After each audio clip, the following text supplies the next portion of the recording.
Oman আহসানু কাওলাম মিম্মান দাআ ইলাল্লাহি ওয়া আমিলা সালিহান ওয়া ক্বালা ইন্নানি মিনাল মুসলিমিন। সম্মানিত উলামায়ে হযরত ইকরামুল ওয়াজিদ বাংলাদেশ কর্তৃক আয়োজিত ঈদ পুনর্মিলনী আলোচনা সভা ও দোয়া মাহফিলের সম্মানিত সভাপতি উলামায়ে হযরত আল্লাহ পাকের আলিশান দরবারে কালিমাতুশ শুকুর, যিনি মেহেরবানি করে আমাদেরকে এমন একটি মহতি মজলিসে সমবেত হওয়ার তৌফিক দান করেছেন, এজন্য অন্তর থেকে শুকরিয়া জ্ঞাপন করছি আলহামদুলিল্লাহ। সম্মানিত সুধীমণ্ডলী, আসলে আমি তো সবেমাত্রই ইসলাম, বাকি বিষয় ভিত্তিক কথা বললে মনে হয় এখানে সুবিধা, বাকি তারপরও আমি একটু সময় পেলে মনে হয় একটু গুছিয়ে নিতে পারতাম আর কি।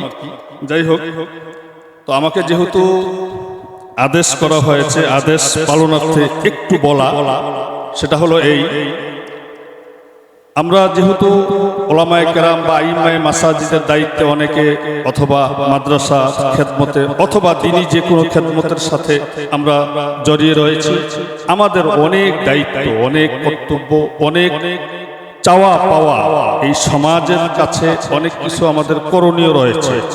সে করণীয় বিষয়সমূহের মধ্যে অন্যতম একটি বিষয় হচ্ছে পথ হারা, দিশেহারা, ভ্রান্ত পথে পরিচালিত মানুষদেরকে হকের পথে আনা এবং সত্যের ঝান্ডাবাহী হিসাবে তাকে গড়ে তোলা, এটা হলো আমাদের প্রথম দায়িত্ব এবং কর্তব্য।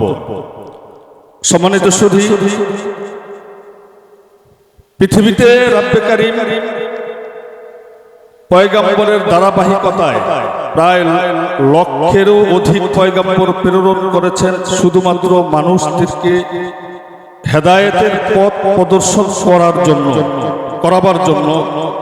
সেই হেদায়েতের সর্বশেষ পথের যিনি দিশা দিয়ে গেছেন তিনি হলেন দুজাহানের বাদশা নবী মুহাম্মদুর রাসূলুল্লাহ সাল্লাল্লাহু আলাইহি ওয়াসাল্লাম।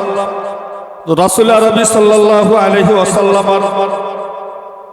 সেই দায়িত্বকৃত নবুয়তের দায়িত্বের যে বিষয়গুলো, সেই বিষয়গুলো উনি উম্মতের ওলামায়ে হযরতের হাতে রেখে গেছেন। এই জন্য আল্লাহ রাসূলের একটা হাদিসও এরকম যে ইন্নাল উলামা ওয়ারাসাতুল আম্বিয়া ওয়া ইন্নাল আম্বিয়া আলাম ইউরিসু দিনারা ওয়ালা দিরহামা ওয়া ইন্নামা ওয়ারাসুল ইলমা ফামান আখাযাহু আখাযা বিহাযযি ওয়াফির। শুধু রাসূল আরবি সাল্লাল্লাহু আলাইহি সাল্লাম যেহেতু আমাদের কাছে দিনার আর দিরহাম রেখে যান নাই, উনি ইলমের ওয়ারিস আমাদের হাতে রেখে গেছেন। এই ইলমের ওয়ারিস আমরা যেন যথাযথভাবে যে যেখানে আছি, যে অবস্থায় আছি, আমরা যেন আদায় করতে পারি। আল্লাহ পাক যেন আমাদেরকে তৌফিক দান করেন। এখানে আমি আমার সংক্ষিপ্ত আলোচনার ইতি টানছি। ওমা তৌফিক ইল্লা বিল্লাহ, আলাইহি তাওয়াক্কালতু ওয়া আলাইহি উনীব। আসসালামু আলাইকুম ওয়া রাহমাতুল্লাহ।